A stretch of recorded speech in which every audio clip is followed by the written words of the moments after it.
Yun, mga itlog, nasa checklist ko to eh. Gusto ko kasi extra large pero large pinabibili sa akin. Masyado kasing maliit yung large para sa akin eh. Ito extra large kukunin ko. Kaya lang baka magalit yung asawa ko, yari ako. Aalalahanin ko nga kung ano yung pinabibili niya sa akin. Oh, yung bibili mong ketchup, yung UFC Ba't hindi ko naalala? Yari na naman ako sa stock knowledge ko nito. Papagalitan ako nun. Ito na nga lang. Sa bigas. Alam ko everyday rice yun eh. Oh, yung sa bigas, yung jasmine rice ha. Tama, itong blue. Huwag mo na nilagay yung mga manok ha.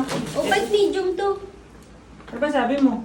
Large yung pinabibili kong itlog. Hindi, large nga kinuha ko. Hala! Medium. Itong bigas. Jasmine rice. Oh, ba't dinurado? Ito yung ketchup mo, tama? UFC pinabibili ko, ano ba naman to? Hala! Sabi ko kasi ilista mo kanina, hindi mo nilista eh. Hindi nga naalala ko nga. Oh, wala. Tapos naalala ko yung pinabili mong papaya. Ayan ang hindi ko pinabibili. Hala! Sino nagpabili nito? Sino kausap